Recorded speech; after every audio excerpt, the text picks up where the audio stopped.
against a one-on-one focus in a losing lane like this. But it is not Argentina that he's up against, right? It is Yuzong.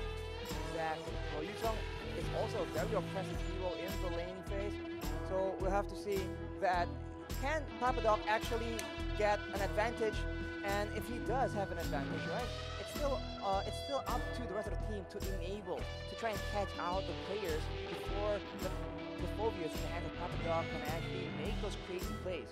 So far though, it is a slow laning phase, and it will all depend on, I think, the jungler. So far we've seen that both these teams like taking it easy all the way to number 4, but this game, a bit more scrapping going on. Let's see, right now, Indonesia early on, already on one actually. Putting out the lane up in this game right now, and Reds is actually able to get out. Wait!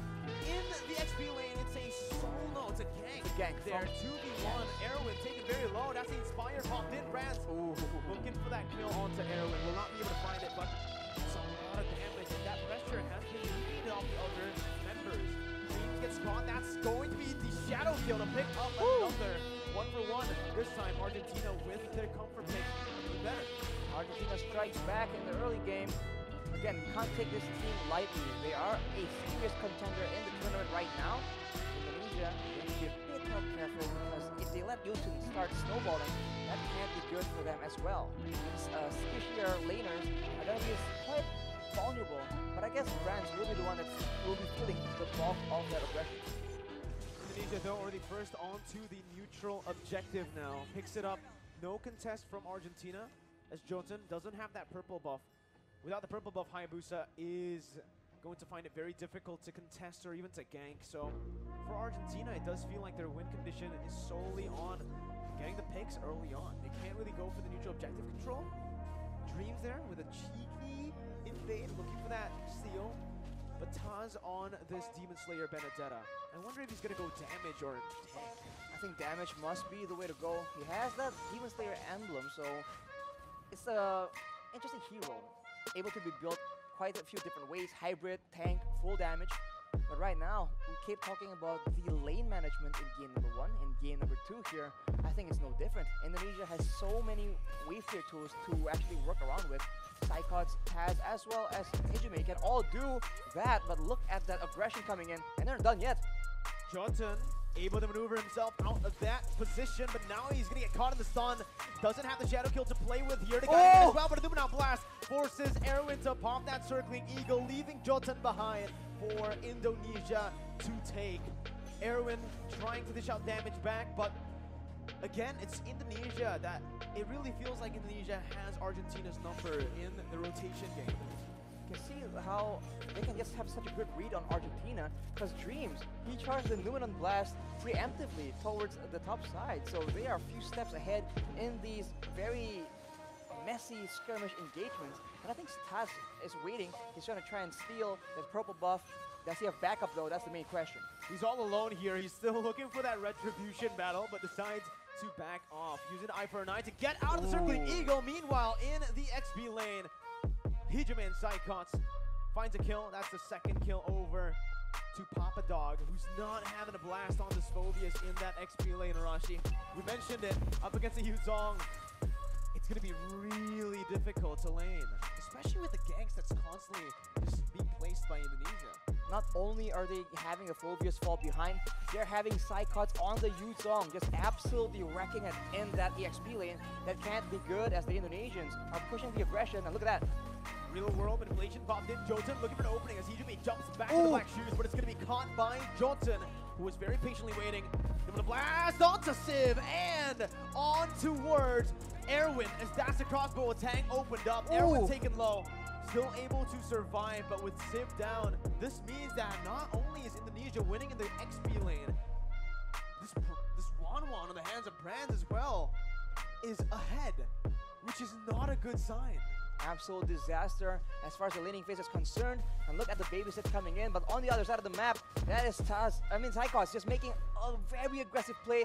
It almost pays out in a kill. Unfortunately, not just yet. They're just pushing the tempo again and again. And Argentina, which lane are they supposed to make plays in? Because at every moment they're getting out-rotated, and Indonesia is just in the bush, just waiting for them to walk in unsuspectingly. It's absolutely insane right now. 5-2. Taz jumps in all alone there. Looks for the purple buff, finds it and gets out. No punishment. It's actually going to be Indonesia who looks for the collapse under the tier 2. Real world inflation popped in, but Psychos jumps to the furious dive now. In the midst of it all, Arrow going to be taken low, but Dreams is still alive with the help of Taz, who jumps into the final blow. Looking for another kill right now as he jumps out, and he buys enough time for Brands to pick up that top side tier 1. They didn't lose a single member in that dive. If you thought Argentina completely out-macroed Slovenia yesterday, this is a bit of a repeat because Indonesia is absolutely leagues ahead from Argentina. Unfortunately, Dreams was not taken out, and due to him being so low, it faced the rest of the members of Argentina, and Indonesia were able to punish that. And while all that is happening, the fight began without Brands, and during that, Brands didn't stay still. Goes for objectives, goes for more farm. And we talked about the 1-1 having a good lane. Brands is having an amazing lane, and in the late game, that cannot be good for the side of Argentina. 6-minute, 4-man dive, 4v5, Rashi. That's what made it super impressive. It wasn't a 5v5, it was a 4v5, and they still got out with the better trade. They still were able to take that purple buff unpunished. They were the ones actually punishing Argentina for stepping into their own jungle. They are treading the line so carefully. I mean, at any moment, any small misplay can lead to disaster in these very risky plays, but Indonesia is making it happen. That just shows again their skill and their class, and right now they are in the sides, in the wing, waiting for an opportunity. Side cuts always being so crafty in the positioning game, but look at that. Johnson and the quad channel gets out, but it's going to be chunked by Hijumi, who follows him under the turret with the black shoes, gets out. Real world inflation popped in, but that's going to be Tazo, who targets him down with the final blow. Forces the flicker out, Dream taken down to the back lines by Papa Dog as he jumps in with the body. Force change lands, falls as well. Indonesia too over aggressive, finally punished here by Argentina, but Brands is looking for the crossbow attack. Pops in the end against Papa Dog, who gets to safety with the guiding wind. Taz still looking for a Psychos with the Black Dragon form now, still looking, going for this fight. It's a 3v5, but Indonesia still are able to push Argentina back. It does not change the fact that Argentina were able to find another 2 kills. Again, another 2 kills, but we talk about the wave pressure again and again. You guys at home are probably so bored of hearing about it, but the bottom side, the minions have taken 1 more turret for Indonesia. We take a look at the items here, 4 Brands. Corrosion Scythe having the Demon Hunter Sword as well. These thicker, tankier members on the side of Argentina are going to be suffering from that percentage HP damage from the Demon Hunter Sword, and it's only going to get worse from here on. That is 2 core items for 1-1. That's really not what Argentina wants. The reverse. 1-1 with the Demon Hunter Sword, the Corrosion Scythe so early on, and now I do believe he is building towards the Windtalker, which is going to be, again, that countermeasure for Brands to go up against the Phobias.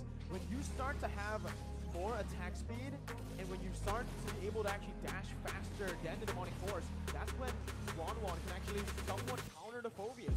Taz is all alone, and he actually baits the entire team, baits some resources as well for Psychon.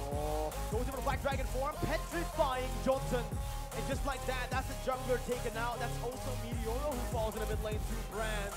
Papa Dog isolated, zoned away from the rest of his team, as he'll be stunned up and he will be slain up in the top side. 3-0. Brands pushing in the mid lane without a care. He is alone. He is staring 2 members of Argentina in the face. It doesn't matter. He is so ahead right now. He has that confidence and then mechanical skill. And look at that. He's behind the turret. That is, you're not supposed to do that as a marksman, but Brands doesn't care, I guess, as Indonesia wrestles away the control in the jungle from Argentina. But look at that right now. They're just sieging the base as much as possible, and the base turret passive has popped. I can speak based on experience that on the 1-1, if you're snowballed, you can do whatever you want. Yeah. So we'll see once again. Psychons wants to do whatever he wants as well. The Black Dragon form is penetrating into that base, zoning 4 members away from the base turret. Brandon Hijume sieges it down.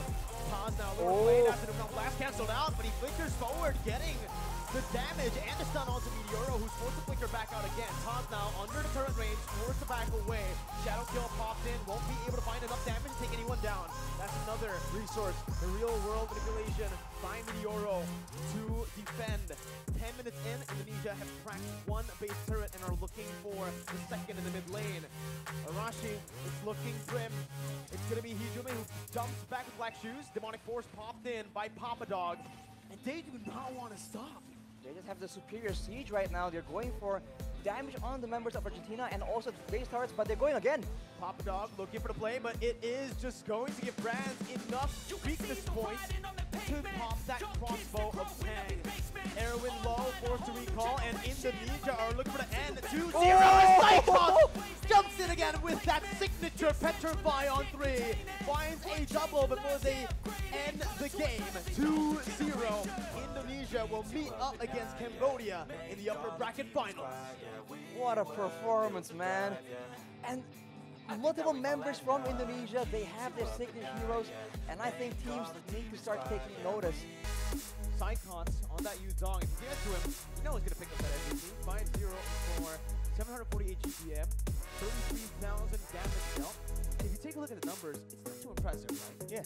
You need to take a look at what he does in the game. He's not a paper man. He's not a person that you can read just on paper, right? You need to watch his gameplay to actually see how he cuts the